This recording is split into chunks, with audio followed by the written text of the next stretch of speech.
नमस्कार मित्रांनो. आजच्या व्हिडिओमध्ये आपण न्यूटनचा जो फर्स्ट लॉ आहे किंवा इनर्शियाचा जो कॉन्सेप्ट आहे ते समजून घेणार आहे. तुम्ही थेरॉटिकल बुकमध्ये रीड केलं असेल, एखादी वस्तू जर रेस्टमध्ये असेल तर ती रेस्टमध्येच राहते किंवा एखादी वस्तू जर मोशनमध्ये असेल तर ती मोशनमध्येच राहते. जोपर्यंत त्याच्यावर आपण एक्सटर्नल फोर्स अप्लाय करत नाही तोपर्यंत ती वस्तू मोशनमध्ये येत नाही. तर यालाच आपण म्हणतो न्यूटन फर्स्ट लॉ. हा झाला थेरॉटिकल भाग, यालाच आपण इनर्शियाचा कॉन्सेप्ट म्हणत असतो. तर तुम्ही जर ऐकलं असेल इनर्शिया ऑफ रेस्ट किंवा इनर्शिया ऑफ मोशन, हे कॉन्सेप्ट याच्या रिलेटेडच आहे. तर बेसिकली हे झालं थेरॉटिकल कॉन्सेप्ट. आज आपण प्रॅक्टिकली एक्झाम्पल थ्रू आपण समजून घेणार आहे की न्यूटनचा फर्स्ट लॉ काय सांगतो किंवा एनर्जीचा कॉन्सेप्ट काय सांगतो. तर मित्रांनो, मी तुम्हाला आज सायन्सचा जो एक्झॅक्ट जादू आहे तो तुम्हाला एक छोट्याशा डेमो मधून दाखवणार आहे. जर तुम्ही बघितलं, माझ्याकडे एक कार्ड आहे आणि एक कॉइन आहे. ठीक आहे. आणि माझ्याकडे एक काचेचं भांड आहे. तर याच्यावर काय करणार आहे मी, हा जो कार्ड आहे याच्यावर मी माझा कॉइन प्लेस करणार आहे.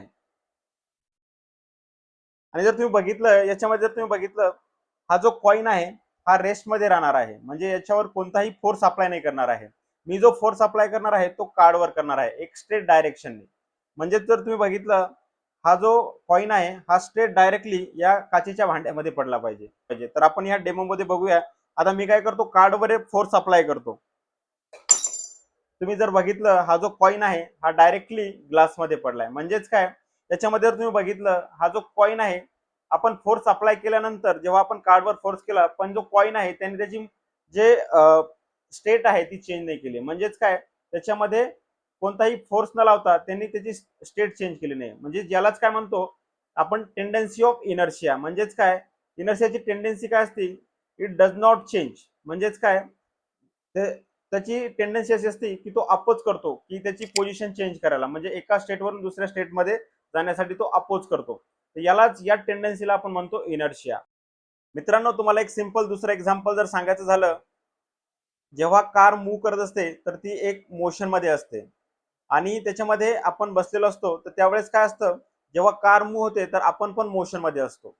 पण सडनली काय होतं, एक स्पीड ब्रेकर आपल्या समोर येतो आणि अचानक जो ड्रायव्हर आहे तो ब्रेक मारतो.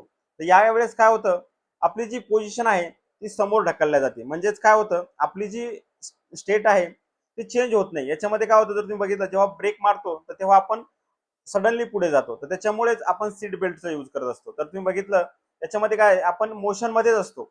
त्याच्यामुळे आपली जी टेंडन्सी आहे बॉडीची ती डज नॉट चेंज. म्हणजे ती चेंज होत नाही किंवा अपोज करत असते. जोपर्यंत त्याला एक्सटर्नल फोर्स लागणार नाही तोपर्यंत ती चेंज होणार नाही. तर जेव्हा मोशन आपण अप्लाय केला ब्रेक, त्याच्यानंतर काय होतं, सडनली आपलं जे तोंड आहे तो पुढे याला लागत असतं. म्हणजे समोरच्या ऑब्जेक्टला लागत असतं. तर ह्याच कॉन्सेप्टला आपण बेसिकली इनर्शिया म्हणत असतो किंवा न्यूटन फर्स्ट लॉ म्हणत असतो.